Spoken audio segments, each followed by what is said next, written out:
Nice to meet you. I know. I'm Dean. Nice to meet What's you, happening? man. Good to see you. Thanks for coming. Yeah. Yeah, you always have a lot of cameras around you. No, absolutely not. I'm the one who's not used to it. Have a seat. Thanks for coming, too. First, welcome. Thank you. It's great to have you here. Thank you. The things I want to talk to you about, I want to talk to you a little bit about race, your music some, too. I thought the song Talking to OJ was particularly powerful. I took the message as you can be rich, you can be poor, you're still black. Who were you speaking to? Who did you want to listen to that and be moved by it? It's a nuanced song, you know. It's like I'm specifically speaking to us and about who we are and how do you maintain the sense of self while pushing it forward and holding us to have a responsibility for our actions. Because in America, it is what it is. And there's a solution for us. If we had a power base together, it would be a much different conversation than me having a conversation by myself, trying to change America by myself. If I come with 40 million people, it's a different conversation, right? It's just how it works. I can affect change and get whomever in office because this many people, we're all on the same page, right? So as a conversation, it's like, I'm not rich, I'm OJ. For us to get in that space and then disconnect from the culture, that's how it starts. This is what happens. And then you know what happened? You're on your own and you see how that turned out. Okay. That's why That's the line. Yeah, the pregnant pause. It's like, okay. Was it a reminder, too, that the thing OJ forgot, maybe, is that as rich as he was, as entitled as his life was, he was reminded very forcefully when he became a subject of a racial debate that he was also a black man, whether he accepted that or not. That's right. Was it also that message? Yes, absolutely. And for us, like I'm saying, to speak to that point is, don't forget that, because that's really not the goal. The goal is not to be successful and famous.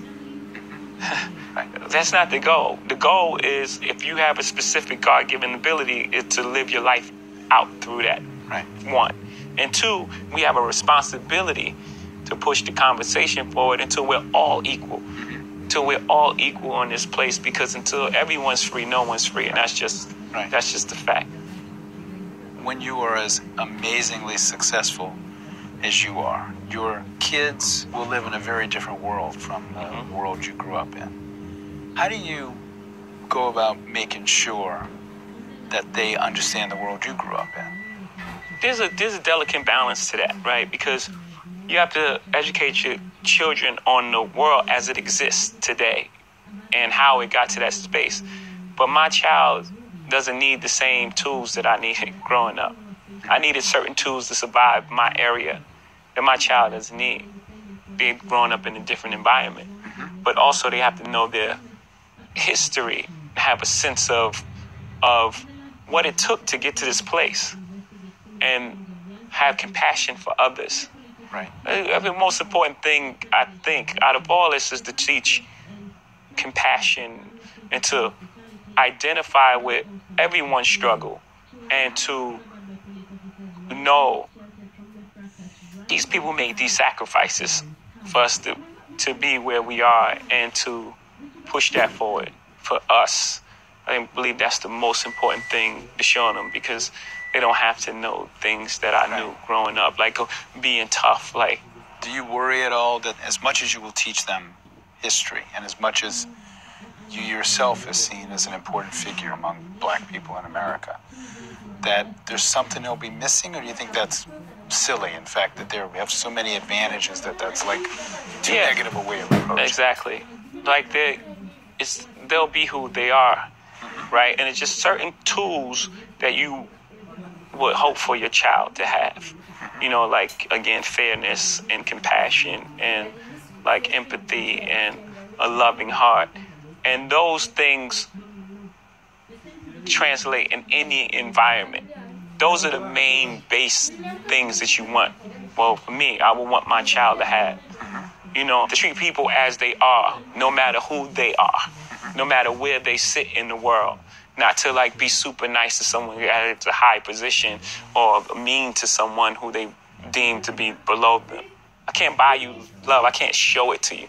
I can show you affection and I can, you know, I can express love, but I can't put it in your hand. Right. I can't put compassion in your hand. I can't show you that. Right. So the most beautiful things are things that are invisible. That's where the important things lie. For me, as a black man of a certain age, when I was a kid, O.J. Simpson was God. I'm 61, so I was a little kid when he was... Do you expect black people and white people and young people and old people to hear different things in your music? I'm sure I heard some things in that song that you may not even have thought of because I'm a different generation. What do you want a young white kid to hear in that song that maybe a young black kid would not hear? That's a great question. I think when you make music, you want people to hear it and hear different things, and then you want it to start a dialogue, because that's how we get to understanding. Excuse me. Oh, you felt that way about it. This is actually what I meant because this happened and these things happened that led to me saying this specific thing. How did you react when that one line in that song where you referred to Jews and wealth? Some people got upset. Yeah. How did you feel about that? I felt it was really hypocritical. Only because, I mean, it's obvious the song is like, you want to be rich, do what people who got rich done. Of course, it's a general statement, right? It's obviously a general statement. Like the video attached to it was a general statement. And if you didn't have a problem with the general statement I made about black people and people eating watermelon and things like that, if that was fine and that line about wealth bothered you, then that's very hypocritical. And, you know, that's something within yourself. Because basically I was saying, you know, Michael Jordan, LeBron James is a great basketball player. He trains in the off season. If you want to be great, train in the off season like him. That's basically the statement. You can't miss the context of the song. You have to be like 5 years old or something. Some people think that the election of Donald Trump has revived the debate of race in America. Yeah. Some people think that, in fact, there's always been racism in America, that it hasn't changed, and that the debate isn't any different, it's just people are paying attention to it. Yeah, there was a great Kanye West line in one of the songs. He said, racism's still alive, they just be concealing it. Take a step back. I think when Donald Sterling got kicked out of the NBA, I thought it was a misstep. Because when you kick someone out, of course he's done wrong, right? But you also send everyone else back in hiding. People talk like that. They talk like that. Let's deal with that. And I wouldn't just like leave him alone. I don't have that solution. There should have been some sort of penalties. He could have lost some draft picks. But getting rid of him just made everyone else go back into hiding. And then now we can't have the dialogue. The great thing about Donald Trump being president is now we're forced to have the dialogue. And now we're having the conversation on a large scale. He's like provided the platform for us to have the conversation. And you think that's better? That we should be having the conversation? Absolutely. That's why this is happening. Do you think the debate over race in America is happening in a healthy way? Well, an ideal way is to have a president that says, I'm open to the dialogue and fixing this. That's ideal, but it's still happening in a good way, because you can't have a solution until you start dealing with the problem. What you reveal, you heal. Right? If I have like a tumor and I ignore it, doesn't mean it goes away. I have to diagnose it first, no matter how it happens. If I get hit with a football and like, oh, I feel something there, and then I go to the doctor, it still happened. Right. You know what I'm saying? So however it happens, and we just get hit with a lot of football, to use an analogy that goes next to the NFL. If you were owner, you would sign Colin Kaepernick, right? Yeah, I dedicated the story of OJ to him at Meadows concert. Have you met him? No, we just had dialogue over the phone. We told him to get together. Do you have any doubt that if this not had happened, he would be signed by a team? Yeah, of course. Do you think basketball is more politically active than football players? Yeah. And why? Why is that? I think, first of all, it's smaller numbers. There's 12 people on the team. In football, you have 53 people. So it's harder to get 53 people thinking the same thing. It's easier to have a conversation to get 12 people on the same page, for one.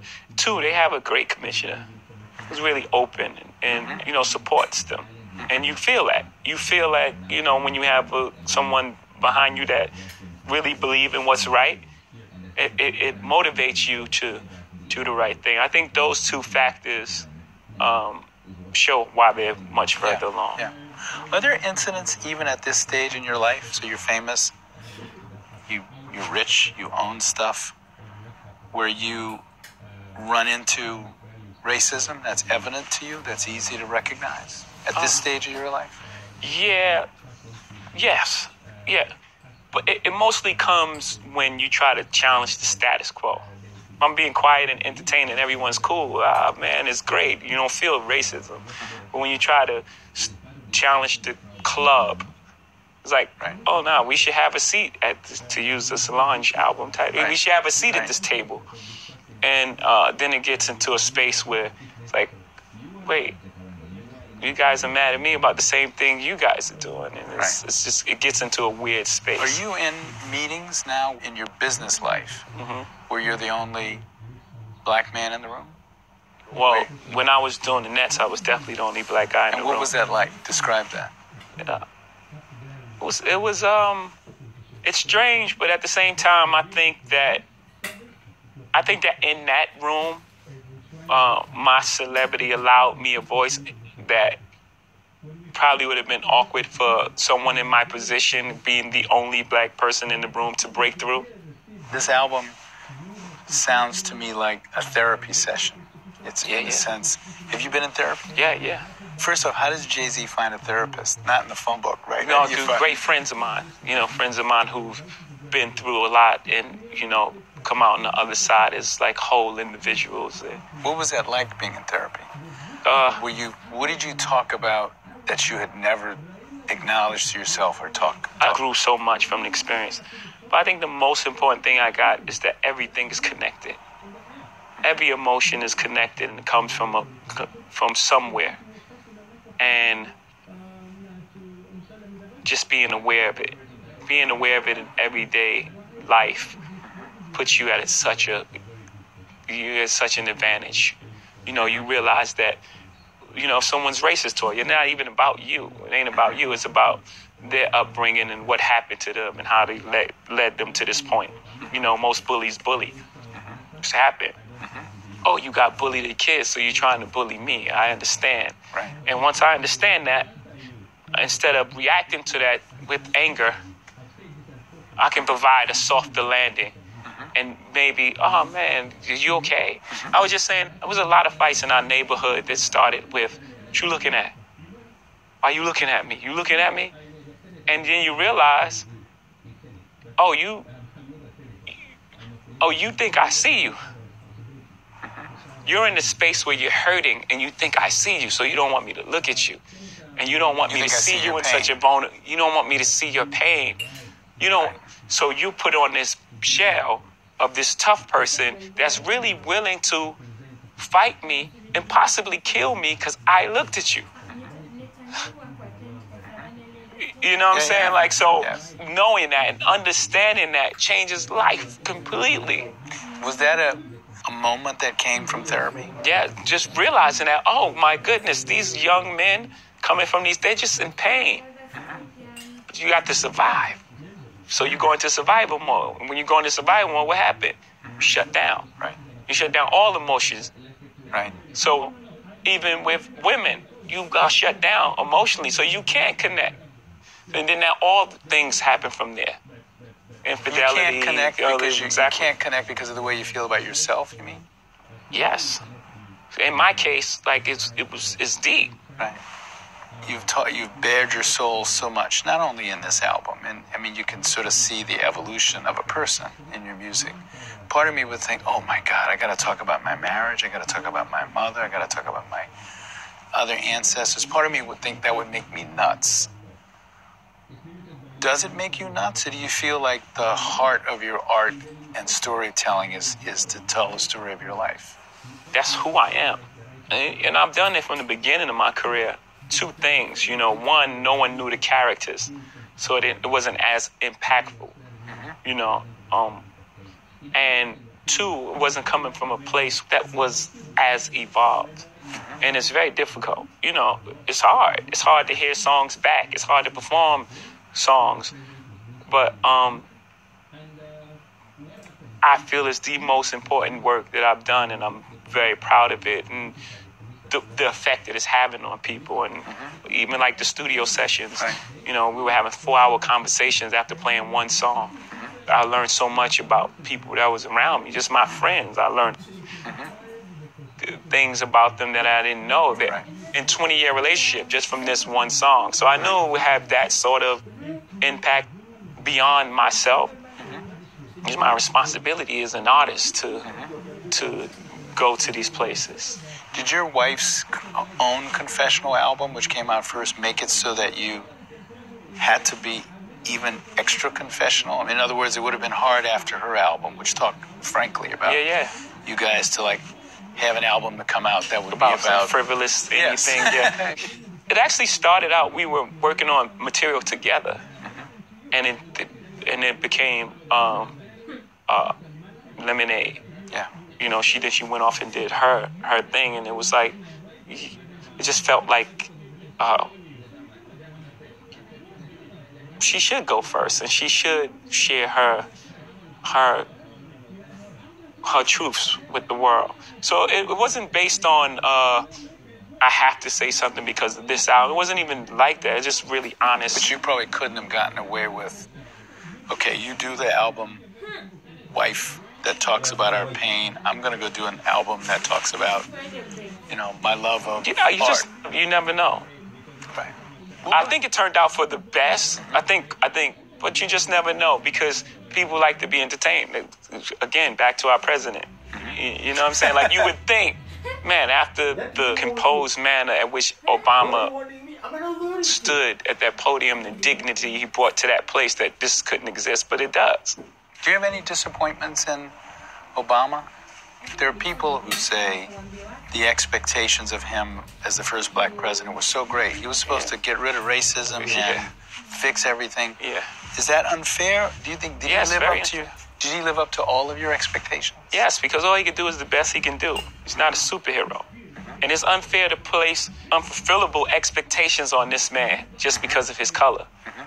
You're actually doing the opposite. It's like, what do you think is going to happen? He's there for 8 years. And he has to undo what 43 presidents have done in 8 years. It's not fair. What do you think of the state of, I'm not going to say just black leadership period, on the things you care about in the country? Who do you look at and say, this man or woman speaks for the things I care about? It's going to be funny. I find it funny, but my leadership, I like Dave Chappelle's leadership. Go ahead. You know what I'm saying? You're going to vote for Dave Chappelle for president? Yeah, because he tells it in humor so you can deal with it, but it's always a nice chunk of truth in there. Is there a part of you, because you have a certain amount of money, that gets a little more conservative? Or does having money not change your politics? No. No, because I believe in people. You know, I want what's best for people. I love people. You know, so I don't have that sort of thing like I want to vote Republican just to save more money. Right. That's not the end game. It's not about who got more money and who got more houses. Yes, you know, you've earned it. Buy what you want. Right. You know, but don't forget what's important. Without people, and being rich would be very boring. Right. No one to share with, no one to have. You know what I mean? Like, just be a rich person, one person on the planet. Just well, then what do you do? When I heard this latest album, and then I thought about the earlier albums, one theme was sort of reaching the promised land. You know, you've acquired influence, and not just money, but your life is good. And then when you listen to the newest album, you're thinking, he must have been in a lot of pain when life was good. Absolutely. Is that true? Yeah, I did listen to a song called Song Cry. And the idea of the hook, never seen it coming down my eyes, but I got to make the song cry. It tells you right there what I was hiding. And the strongest thing a man can do is cry. To expose your feelings, to be vulnerable in front of the world. That's real strength. You know, you feel like you got to be this guarded person. That's not real. It's fake. Does that mean you were unhappy during that period and didn't have a handle on it, or what? Well, you compartmentalize, right? So you can be inside your body and be happy, but at the core of it, something else is going on. Right.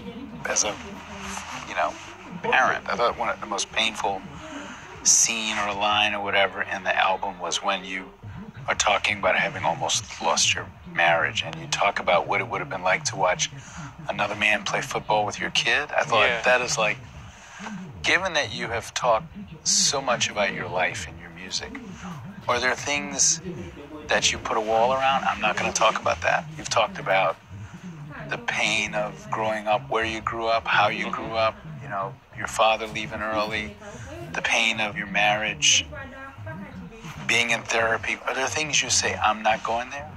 Yeah, and it mostly involves other people, because when other people are involved, you have to also, you may be ready to expose these things. And there's certain parts of, it's also other people's truth as well. A perfect example is my mom. Yeah, I was going to ask you about and when did I didn't have permission to do that song first. So just like we had a beautiful conversation. When did you realize your mother was gay? Really early on. When as a little kid? No. Let's say call it teenage years. So you realized it and talked to her about it? What was that? We never spoke about it. It just exists. It was there. Everyone knew.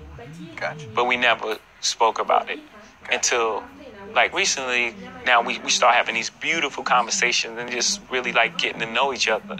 We were always good friends, but now we're, like, really great friends, And we were just talking as friends, and then she was sharing that she was in love.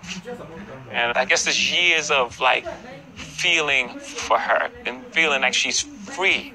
She can be herself. She doesn't have to hide for her kids or be feeling she's embarrassing her kids. It was a much different time then. Don't just think about... Yeah, of course. You know what I mean? Yeah. She could just live her full life, her whole life, and be her. Will this get harder over time? Like, as a young man, your music was the way a lot of young rappers are. It's right, the violent life. If that's chapter 1 of the autobiography, chapter 2 of the autobiography, I'm oversimplifying this. It's like, now I'm really rich, I have a lot of stuff. Let me tell you how cool that is. And then chapter 3 of the autobiography is, oh my God, I'm like run myself into the ground. What's chapter 4? 3 is, oh my goodness, the most beautiful things are not these objects. The most beautiful things are inside. The most beautiful things are the friendships I have. I really like golden friendships that, most people don't have. You can have all the watches and paintings in the world. You don't have friends like I have. The friendships I've acquired and the compassion and the person I've become. Like, that's what this chapter is. And the conversation with my mom. Those are the real enriching experiences. Will you have the same adventures in your life? Will you have the same stuff to write about? Or maybe you don't know. I think that rap in particular is a young man's sport, that I'll move out of that white hot space. But rap is about the gift of discovery. To be the cool person in school, you have to know the newest music, the newest dance move, have the newest clothing on. So rap is based on that. What's new? I know you know Jay-Z is good, but do you know this song right here that only 4 people heard it? Right. You know what I'm saying? And then they bring that person into the masses of pop culture, and then you have a window before saying that you are the one is no longer cool. And then you have to move past that, and you have to find a way to exist. The white hot space is when it's fresh and new, and it's like, this is the hottest song ever. Right. I mean, I pushed the window like... I stretched out. In that space? I stood in that window a really long time. Are you still in there? But still, no. I don't think people are looking to me as like the thing. Is that hard to deal with, or did you feel like I'm okay with that because I've moved on? No. You don't want to? Because at the end of the day, we're gonna find out it's not about the white hot space, but it's about finding the truth. that white hot space people think is the biggest thing, but it's really small. It's almost like a trend. Will you rather be a trend or you rather be Ralph Lauren? Right. You know what I mean? Like, Right. you rather be a trend or you rather be forever. I'm the person that looked at the Mona Lisa and be like, man, that's going to be cool in 40 years. Right. Right? I play forever. Right. I play forever. And so my whole thing is to identify with the truth, not to be the youngest, hottest, new, trendy thing. One of the things you rap about also is the pain you caused the people you sold drugs to. Have you ever had conversations with people like that you caused pain to as a young man and talked about it? No, I haven't. No. What would you say to them? Or is that impossible to do at this point? Nothing's impossible, right? So no, I don't think it's impossible. I guess that conversation would definitely take ownership for my part in the part I played in occupying that space. Because knowing what I know now, you can't sacrifice others for your life. There's a karmic debt that has to be paid. Had I had the level of consciousness then that I have now, things would have turned out differently. And just knowing that, I definitely want everyone to know that. Do black artists have a different obligation than white artists? Do you feel you have a different kind of obligation to the people who listen to you than if you were a white musician? Yeah, because I have an obligation, going back to the story of OJ, is to further the conversation of an entire race of people. Not me, all of us. But specifically me, since you're asking the question, is to open up dialogue. It's okay to think. It's okay to be smart. There's a time where people was like, you talking white. It's like, what does that even mean? And I know words. Intelligence is not a tribute to color. And I'm sure you've heard it growing up many times. You're speaking white. Like, what? Yeah. Speaking like I know words. And it's okay. It's fine. So I have an obligation to further the conversation in all ways. Our stature in America, our emotional maturity, and so on and so forth. It's humbling at the same time. It's like, it's what you've been charged with in life. Right. And I believe since the beginning of time, the poets have been charged with that. Like, it was the poets that's explaining the emotions and making these songs that people are like, oh, that's what I feel. Right. Are there black artists, and I won't ask you to name them unless you want to, who you think don't live up to that obligation to start a conversation about race? Do you think there are people you wish to? And for one, OJ, right? We because that's the one that we can all identify. But yes, there are those who don't uphold their mantle, and we know how that story plays out. Would you, if you could talk to O.J. Simpson, what would you say to him if you could talk to him? I don't know. I would probably say, man, I'm sorry that so much happened to you, man. People act out in this way based on their life experiences. And I'm sure he's been through a lot of trauma in his life.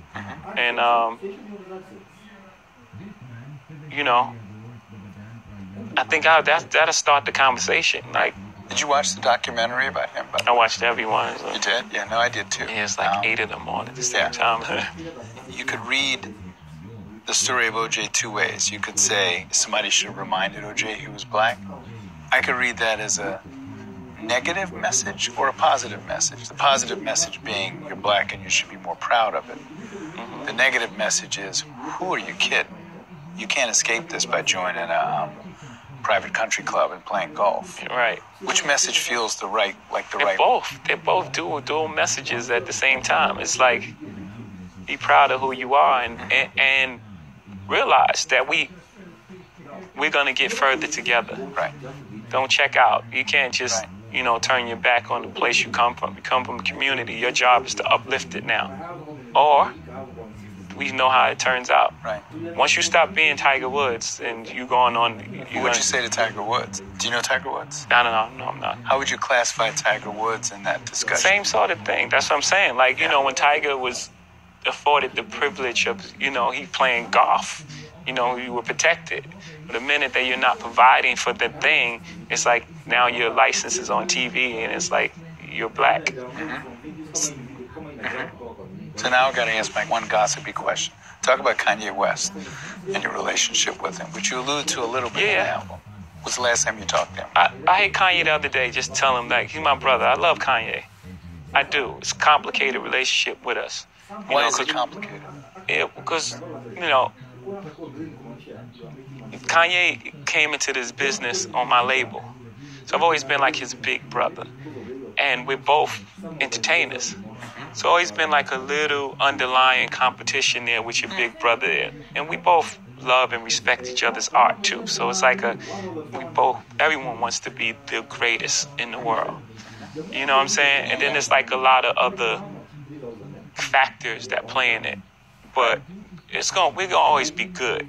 Even if we don't. There's tension now, right? Is there tension still? Yeah. But that happens. In a long relationship, hopefully when we're 89, we look at this 6 months or whatever time and we laugh at that. You know what I'm saying? There's going to be complications in the relationship that we have to get through. And the only way to get through that is we sit down and have a dialogue and say, these are the things that I'm uncomfortable with. These are the things that are unacceptable to me. This is what I feel. I'm sure he feels that I've done things to him as well. You know what I'm saying? I'm not a perfect human being by no stretch, Is he as evolved as you? You sound like He's highly evolved. I think he started out in a more compassionate position than me. You know what I'm saying? I don't know if he's had the level of... I had to survive by my instincts. I'm here because I grew up a different way. And I got out of that. Right. My first album came out when I was 26, so I was already a different artist. Right. A lot of people, our album come out, they're 17, 18. So their subject matter is that of a 17 or 18-year-old.